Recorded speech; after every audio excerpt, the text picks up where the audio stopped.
Hey everybody, welcome. We're going to be doing the next beatitude today.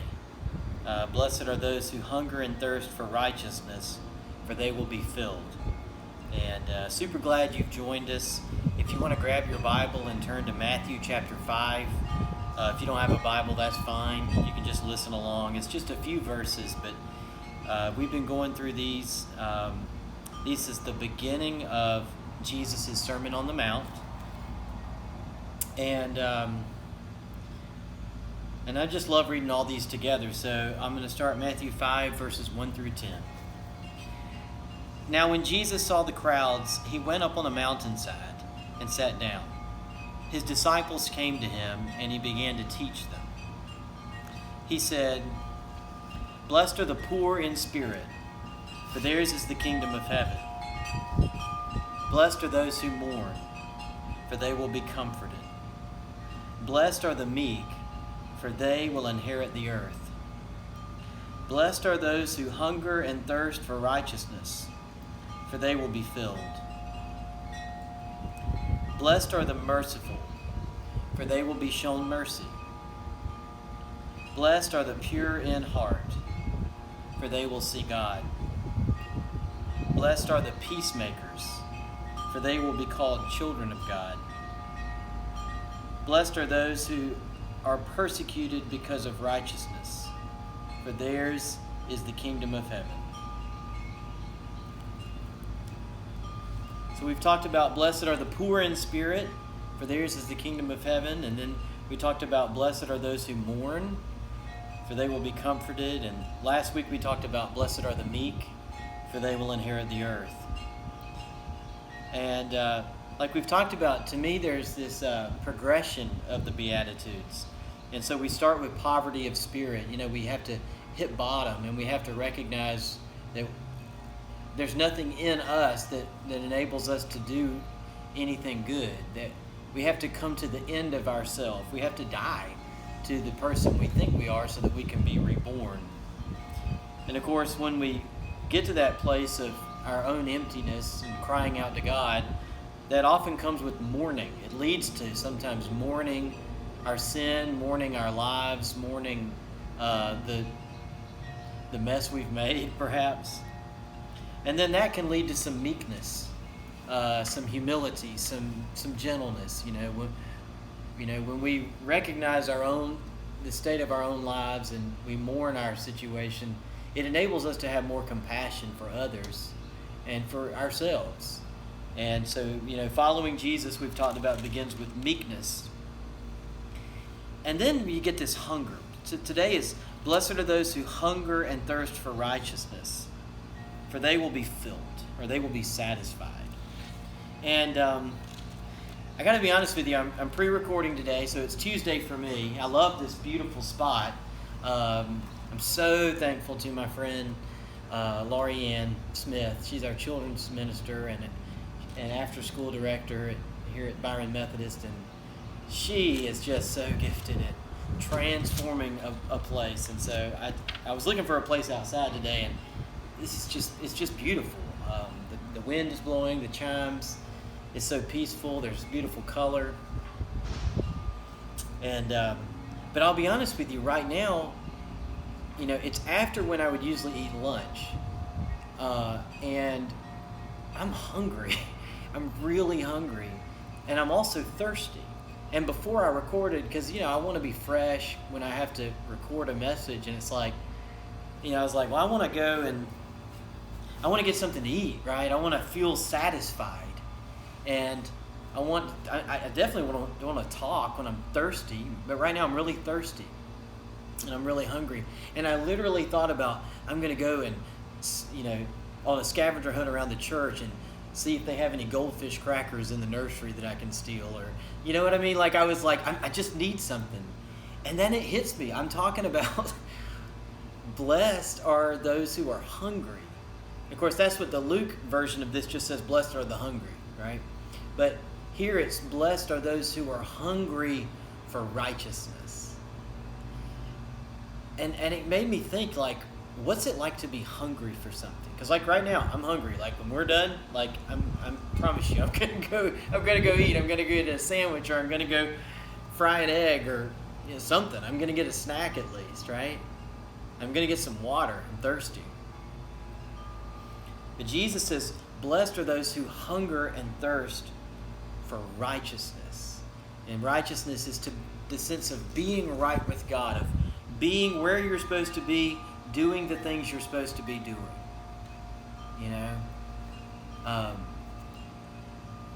To be clean on the inside. To have a clear conscience. That's what it means to be righteous. So to be hungry for righteousness implies that you don't actually have it yet, right? But you want it. So I want to be righteous. I want to be living that kind of life that I know God wants me to live. I want to be the person that I know God wants me to be, but I don't feel like I am right now. I'm hungry for it. I'm thirsty for it. And so Jesus says you're blessed when you're hungry, because you're going to be filled. You're going to be satisfied. And it made me think about this time in my life when I was doing pretty good on the outside. My life, I had turned some things around. I had definitely made a mess of my life at one point, but I had really started to work on things and turned some things around, and I had a good job, and I was working hard, and, my life looked good on the outside, but on the inside I was still struggling. I still had issues. Did any of you ever have issues? And so, I had this mentor that I would meet with every week. And he was challenging me to do some things differently. Like he was challenging me to read some things and to practice some, to add some new habits to my life, that I needed to do, some spiritual disciplines. But then I wasn't doing them. I'd show up week after week, but it'd be like, well, I forgot, or, I was busy, and I had all these excuses. And I remember one time he just...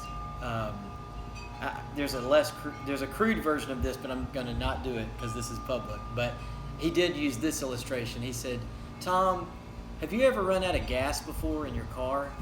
And I was like, no. And he said, wait, are you serious? And I was like, yeah, I've never run out of gas. And at the time I was like 26, 27 years old. I'd been driving for 10, 11 years. I'd had massive financial problems. I'd been broke. I'd been writing bad checks. I've had credit card debt, but I always had gas in my car. And he said, you've never run out of gas? And I said, no. And he was like, what? I said, I've never run out of gas. He said, how is that possible? As bad as you were at one point, you still managed to keep gas in your car. And I was like, yeah. And he's like, how is this possible? You've never run out of gas. And I said, no. He says, you want to know why? I said, I just get gas. And he said, because getting gas is a priority to you, Tom. Having gas is a priority. And because it's a priority, you made sure that your car always had gas. Even when other things were falling apart, you still made sure you had gas in your car. And I could see he was right. And he said, see, here's the deal. You do the things that you really want to do. And the truth is, you just don't want to do this stuff. And it hit me between the eyes. He said, Tom, your priorities, don't tell me about your priorities. I don't want to hear about what your priorities about. Your priorities are what you do. You show me how you spend your time. I'll show you what your priorities are. You show me your credit card statement. You show me your debit card statement. You show me your check register, and I'll show you what your priorities really are in your life, right? Because our priorities are not what we feel or what we want people to think we care about. Our priorities are what we do, and we do what we want. By and large, we make up excuses, or we might say, I only do this because I have to. No, you're choosing to do that, right? We do what we want. And so the question is, and maybe a different way of saying it to tie it into today is, you do what you're really hungry and thirsty for. Like, you make sure that your hungers and your thirsts get satisfied. And the question is, are you hungry and thirsty for righteousness? Because Jesus says that we're blessed when we're hungry for righteousness. And he says we'll be satisfied. And I think the implication is when we get hungry for other things, you'll never be satisfied. Only righteousness will truly give us that satisfaction that we're looking for. And so I guess what I'm saying is, what does righteousness look like for you? Because, it's like, well, I don't know what God's will is. God's already told us a lot. We can make it so complicated. But the truth is, a lot of it's really simple. I love Mark Twain. He's, such a genius with words. And I remember one time hearing Mark Twain say that he said about the Bible. He said, it's not the parts of the Bible that I don't understand that give me trouble. It's the parts that I do understand. Yeah, right? So how many of us is like, I can't understand the Bible? Yeah, there's parts I don't understand too. But it's the parts I do understand, and they're usually pretty simple. But they're hard, right? They're hard to do. They're not complicated to understand. Love your neighbor. Love your enemy. Feed the hungry. Take care of your neighbor, right? Love your wife. Love your husband. Don't exasperate your children if you're a parent. It's not hard to understand, right? Honor your father and mother. Easy to grasp. Sometimes hard to do, right? But we do what we want to do. And so my question for you today is honestly this. Are you hungry to be righteous, to be right with God? And this is where we got to, like we've talked about before, we got to put a little bit of sweat equity into it, right? There's things in your life that you do and you should be proud of. But the truth is, they've happened because you did them. And Jesus has told us very plainly in his word, things that we're all supposed to do. Some of them are common sense. Some of them are uncommon sense. I mean, some of them, are not commonly practiced. But come on. The truth is, we've got to do it. But again, I don't want you to go, well, I need to do all the 613 Old Testament laws. No, I'm not saying that. What's the one or two things that, if you could have a heart-to-heart with Jesus, and I kind of hope you will. If you could have a heart-to-heart with Jesus, what would he say to you? Tom, here's what righteousness looks like for you, buddy. This is what I want you to do. And guys, it's usually not that hard. Like, usually I already know what I need to be doing or what I need to stop doing. In fact, right now as I'm talking, I'm thinking of something that I've been putting off, right? Like, I already know. Even as I'm talking to the camera, I know the thing I really need to do. I need to do it today. You probably know too. One of the things I love in the recovery movement, this is out of Al-Anon. So in the Al-Anon side, if you Google just for today, Al-Anon, it's this like bookmark that they put out, and I got it years ago. I don't remember where I got it, and I actually don't have it in front of me, so I'm going to misquote it, but you can Google it. Just for today, Al-Anon. And it's got these little things like, just for today, I'm going to do this. Just for today, I'm going to do that. And they're all kind of simple, but profound. But one of them is this. Just for today, I will exercise my soul in 3 ways. And I'm forgetting one of them, so I'm going to tell you 2. But I'm going to exercise my soul in 3 ways. 1, I will do 2 things that I don't want to do just for exercise. And then another one is, I will do a good turn for someone else, a good deed for someone else, but not get caught. And if I get found out, it doesn't count. Now, I'm going to close with that. I want you to pray. I want you to ask God, what does righteousness look like for me? But if you can't think of anything, try those. Because I think this would get us on the road towards righteousness. What is something, because look, I do what I want to do, right? I'm about to go feed my belly. I'm gonna do what I want to do, but what do I need to do? What are the things that I don't want to do? Because this is usually the case for me. I've just not grown in God's grace enough. I've not grown in righteousness enough that I always want to do God's will. Most of the time, at first, I don't want to do it, right? I'd rather watch Netflix. I'd rather do something. I'd rather go eat a milkshake. But I have found it to be true that when I say, God, what do you want me to do? And often it feels like something I don't want to do at first. But golly, when I start it, I get that satisfaction that I'm never going to get from Netflix and milkshakes. You know what I'm saying? Are you hungry and thirsty for righteousness? If you can't think of anything else, write your list. Say, what are 2 things I don't want to do today, but I believe God might be calling me to do? And then don't talk about it. Do it. Do it. And then the other one, do a good deed for somebody and don't get caught. Boy, you want to talk about getting out of yourself.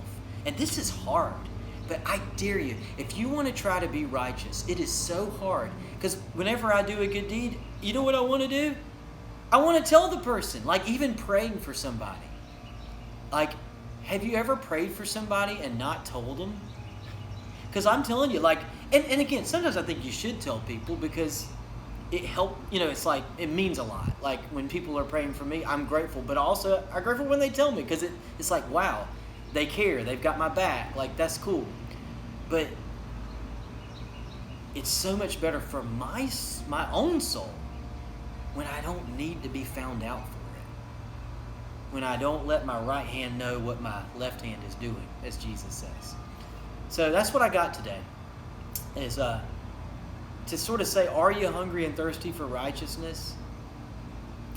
And I want to just challenge you and challenge myself is, let's not just fill up our bellies with the stuff that the world craves. It's fine, but it won't satisfy us.